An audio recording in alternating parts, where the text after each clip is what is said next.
There are so many benefits of Elecampane root. It helps with a specific kind of cough and is totally underrated as a bitter herb to support digestion. In this episode, I'm sharing my love of this powerful plant, including my favorite Elecampane herbal bitters recipe. If you have Elecampane in your garden or you simply want to know how to use it, then don't miss out on all my tips for getting the most benefits out of Elecampane root. Hello and welcome to the Herbs with Rosalee podcast, a show exploring how herbs heal as medicine, as food, and through nature connection. I'm your host, Rosalee de la Forêt. I created this YouTube channel to share trusted herbal wisdom so that you can get the best results when relying on herbs for your health.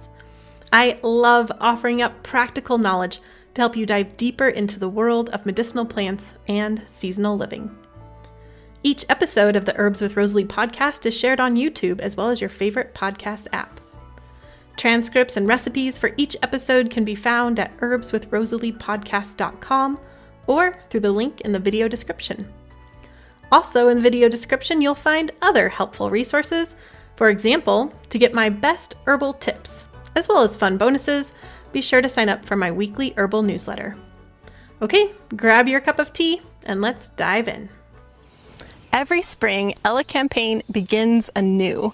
Its leaves break through the soil, reaching up for those sweet rays of sun. And if you turn your back on it for just a moment, you'll be surprised to see how much it grows. In just a couple of months, it'll go from ground level to 8 feet or more. Its long leaves unfurl up the tail stalks, where 100 yellow flowers bloom so bright as if to mimic the sun. In times past, Elecampane, or Inula helenium, was once called elfin root, perhaps due to the elves, which were said to reside under the large leaves, or perhaps because the root was used to treat poisoned elf arrow wounds.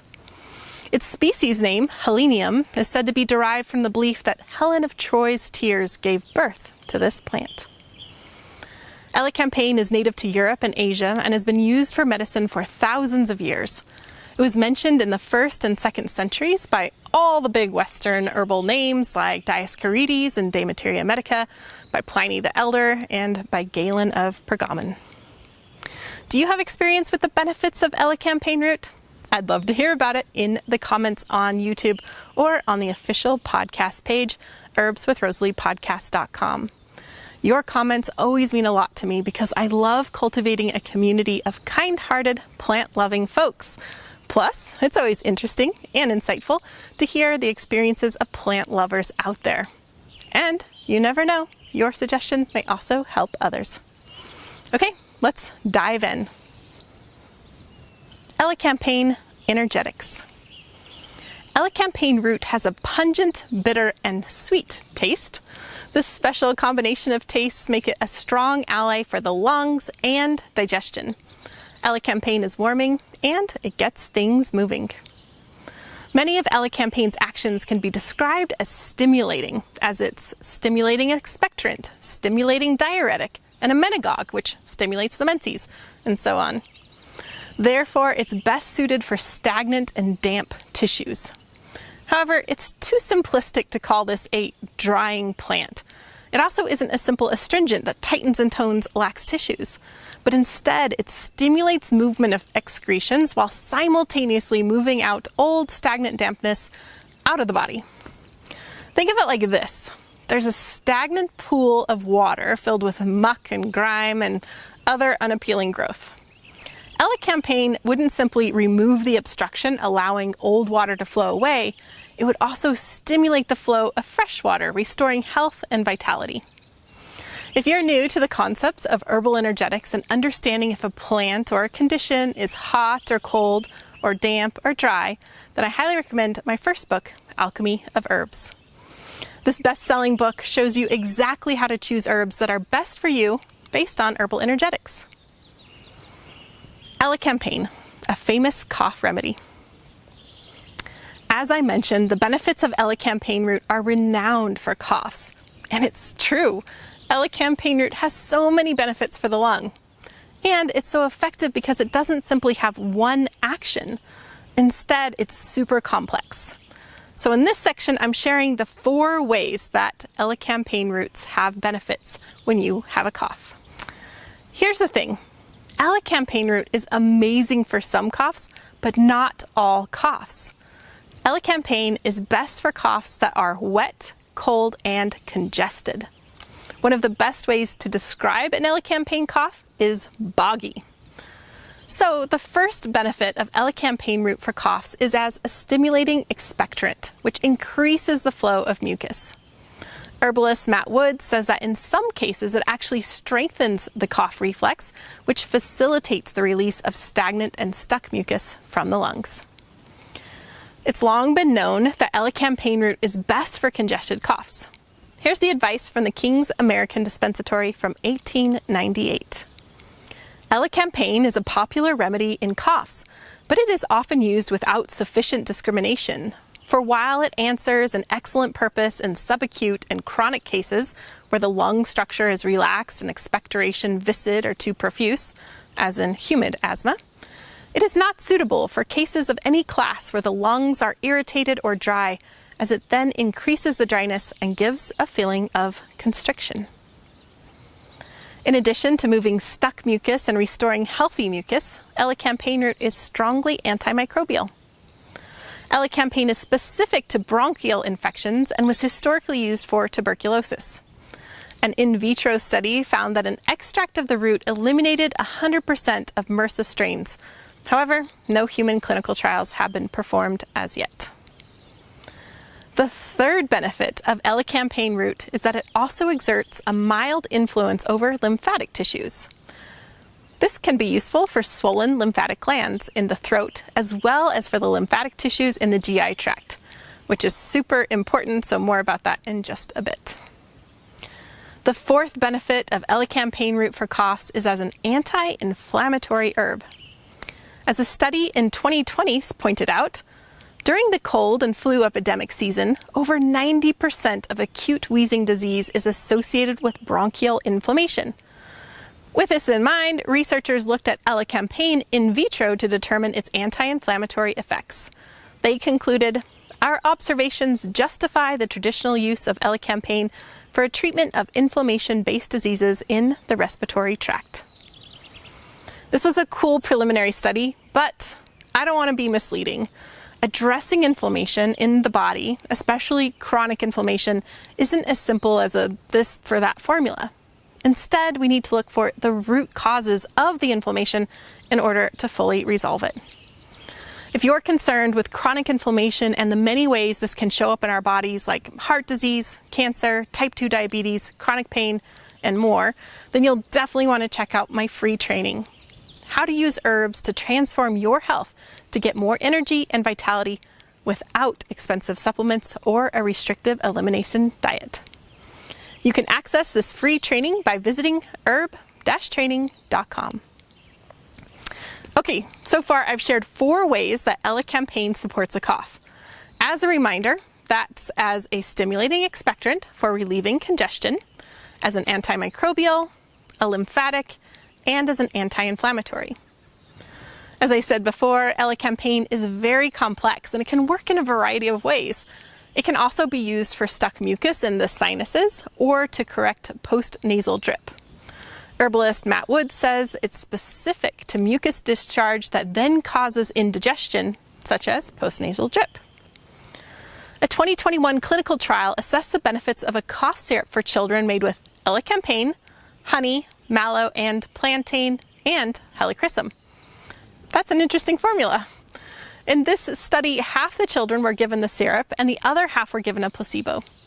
The researchers reported that those children taking the herbal syrup showed an early and significant reduction in nighttime and daytime cough scores. Undoubtedly, elecampane roots benefit congested coughs, but it's not simply a cough herb. Benefits of elecampane root for digestion. While the benefits of elecampane root are famous for coughs, elecampane is also a powerful ally for the digestive system. Energetically, the taste of elecampane points directly to digestion. It has the warming and stimulating properties of the pungent taste, while also containing the stimulating and draining qualities of the bitter taste, as well as the nourishing qualities of the sweet taste. It is specifically used when there are signs of poor digestion with poor absorption, which may energetically be signs of coldness and dampness in the digestive tract. Signs of cold and damp digestion include poor appetite, mucus in the digestive system, a white, thick tongue coating, and stagnant digestion where a person eats and then just feels like the food stays stuck in their stomach. Also can be feelings of gas and feelings of lethargy and sluggishness. Remember I mentioned elecampane's effects on the respiratory system, lymph? Well, it also exerts influence on the lymphatic tissue of the GI tract. When these tissues become stagnant, there's poor absorption of nutrients and poor immune system health. So in addition to the stimulating taste, the pungent and bitter, elecampane also has a sweet taste that's due to its extremely high inulin content. Inulin, which is not to be confused with insulin, is a group of natural polysaccharides which are large carbohydrate storage molecules that are commonly found in the roots of plants. The fresh root of elecampane contains up to 30% inulin polysaccharides. So these large molecules aren't broken down by our upper GI tract, but instead pass to the colon where gut bacteria are able to utilize them. So for this reason, it's called a prebiotic, which is a substance that supports and feeds healthy gut flora. The high inulin content in elecampane is also helpful for people with blood sugar issues, such as type 2 diabetes.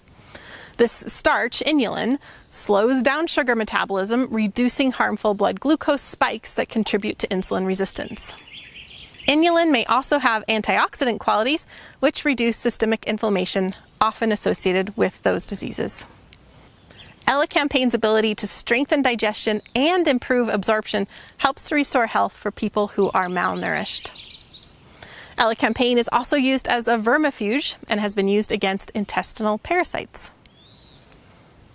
How to identify elecampane root. There are about 100 species within the Inula genus, several of which are used as herbal medicine. I work primarily with this species, Inula helenium. Inula helenium is an herbaceous perennial that can grow up to 10 feet tall. It thrives in sunny to partly sunny conditions with moist soil. It grows easily in gardens and can be found in roadsides and in pastures. It blooms with a yellow daisy-like flowers that are about 3 inches in diameter. When I water it enough in my garden, the elecampane will have up to 100 blooms each year. Elecampane's simple leaves are large and abundant, measuring up to 2 feet long. The abundant roots are creamy white to yellow and are easy to harvest in the garden. While some roots go deep in order to anchor the plant, many other roots of the plant spread laterally, and those are the ones that I harvest. You can easily harvest some of the roots and leave the rest of the plant to keep on growing. I've been harvesting from this plant for about 17 years. Special considerations. Before I share about making medicine with elecampane, let's go over some special considerations so you can make sure that you can work with this plant safely. The Botanical Safety Handbook lists elecampane with its highest safety rating. However, a little caution is warranted during pregnancy, as it may be a uterine stimulant. However, it's important to note that the Botanical Safety Handbook lists it as safe for pregnancy. It's always good to start with a small dose of elecampane and then increase that dose slowly, because large doses may have an emetic or even nauseating effect. Rarely, contact dermatitis has been reported with this plant. Those with a known sensitivity to plants in the aster family may be the most susceptible. How to work with elecampane. You can use both the dried and the fresh roots of elecampane. It's easy to grow in gardens with moisture and sun. It thrives in my Zone 4 garden, but it doesn't do well in hot southern climates. The fresh root can be harvested in the fall after the plant has gone to seed, or in the early spring before it puts its energy into the leaves. I prefer the fall roots, but either work. I've grown the same elecampane plant for over a decade, and in the fall I gather some of those substantial horizontal roots and leave the rest of the plant to continue growing. Fresh elecampane root can be infused into honey, macerated in wine, like port for example, or extracted in alcohol. The dried roots can be decocted for a tea or syrup or extracted in alcohol. If you'd like to make powerful herbal medicines from plants that grow around you, then check out our intensive medicine making course, Rooted Medicine Circle. Through this online course, you'll learn the best ways to make many different types of herbal medicine with us right by your side in live video classes. Visit rootedmedicinecircle.com to get all the details and sign up on the waitlist. We only enroll in January. Elecampane Herbal Bitters Recipe. One of my favorite ways to enjoy the benefits of elecampane root is with an herbal bitters recipe. The bitter taste, while often scorned, is making a comeback. While the standard Western diet has done its best to remove all bitter flavor, we now know that tasting bitter foods and substances has a lot of health benefits, ranging from supporting digestion to even boosting immunity. And once you acquire a taste for bitter, there's just no going back. Meals lacking bitter taste become bland and too one-dimensional. Elecampane root is an ideal herb for digestive bitters. Not only is it bitter, it's also aromatic and warming. Plus it has all that inulin, as I previously shared. That's that starchy substance that's food to the healthy flora in your gut. In this recipe, I include elecampane root and dandelion root, which are both high in inulin. If possible, I recommend harvesting the fresh fruits in the fall to get the most inulin. When you make this recipe, you'll also notice a thick white substance in the bottom of your jar.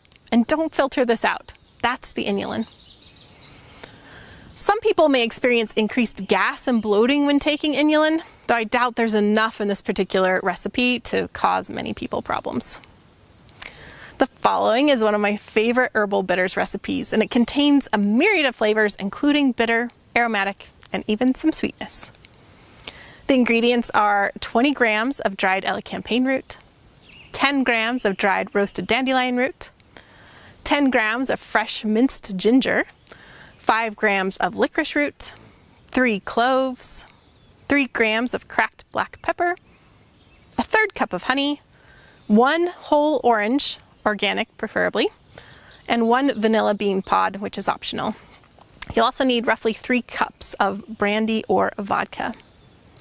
So to make this, you want to place the roots and the minced ginger, licorice, cloves, pepper, and honey in a quart-sized jar. Then you'll cut up a whole orange, peel included, and add that to the jar. And if you're using, you can cut open the vanilla bean pod and add that as well. Then you fill the jar with brandy or vodka, cover it with a tight-fitting lid, and shake well. You can keep this on your counter, shaking occasionally, taste it from time to time, and then strain when desired. I think mine's best after about 2 weeks. Once it's strained, you can keep it in a cute bottle or divide it up into small bottles with droppers. This will keep indefinitely, but I recommend using it within the year. So here's how to use your digestive bitters. These bitters can be taken before meals to strengthen your digestion. You could take drops straight from a tincture bottle with a dropper, or you can pour some in a cup with a little bit of water. I like to add a spoonful or 2 to sparkling water. The dosage is highly variable. The most important thing is to taste the bitters. So 15 to 30 drops or a half to 1 full teaspoon should do it. If you'd like to learn more about digestive bitters, as well as get all my favorite recipes like rosemary fig bitters and calendula citrus and turmeric bitters, then check out the show notes for my handcrafted herbal bitters ebook. Well, I'm excited to hear what you think about this elecampane herbal bitters recipe. To make it easy for you, my team has created a gorgeous free printable recipe card just for you. If you're watching on YouTube, you can click on the link in the video description, or if listening to the podcast, you can go directly to the show notes at herbswithrosaleepodcast.com. Also in the video description and show notes, I've included other helpful links like where you can buy elecampane, as well as both of my books.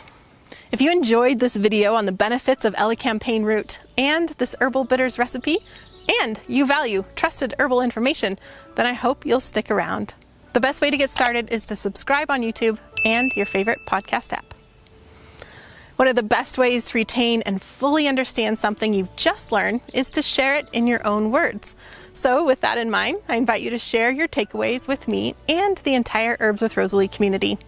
You can leave comments on my YouTube channel, on the herbswithrosalee.podcast.com show notes page, or simply hit reply to my Wednesday email. I read every comment that comes in, and I'm excited to hear your herbal thoughts about the benefits of Elecampane root and this Elecampane Herbal Bitters recipe. I deeply believe that this world needs more herbalists and plant-centered folks, and I'm so glad that you're here as part of this herbal community. Also, a big round of thanks to the people all over the world who make this podcast happen week to week. Nicole Paul is the project manager who oversees the whole operation, from guest outreach to writing show notes to actually uploading each episode and so many other things I don't even know. She really holds this whole thing together. Francesca is our fabulous video and audio editor. She not only makes listening more pleasant, she also adds beauty to the YouTube videos with plant images and video overlays. Tatiana Rusakova is the botanical illustrator who creates gorgeous plant and recipe illustrations for us. I love them. I know that you do too. Christy edits the recipe cards, and then Jenny creates them as well as the thumbnail images for YouTube. Michelle is the tech wizard behind the scenes, and Karen is our student services coordinator and customer support. For those of you who like to read along, Jennifer is who creates the transcripts each week. Xavier, my handsome French husband, is the cameraman and website IT guy. It takes an herbal village to make it all happen, including you. Okay, you've lasted to the very end of the show, which means you get a gold star and this herbal tidbit. So first, to summarize, the bitter, aromatic roots of Elecampane make a strong impression on the lungs and digestion. Stimulating and draining, they remove stagnant fluids, returning the body to a healthy, flowing state. But that's the roots. What about those stunning yellow flowers? Well, they certainly have their gifts too. I often call Elecampane the bee hotel because bees love to spend nights nestled in their yellow blooms. Next time you get to be around a flowering Elecampane plant, quietly approach the flowers in the evening or even in the early morning to see if there are any buzzing residents. As far as medicine goes, Asian traditions also use the flowers of various Inula species. Inula japonica flowers have been researched in several studies showing benefits for addressing inflammation as well as some anti-tumor activity. You can find more information about the Chinese use of Elecampane root in the book Western Herbs According to Traditional Chinese Medicine, a practitioner's guide. It's written by one of my teachers, Thomas Avery Garan.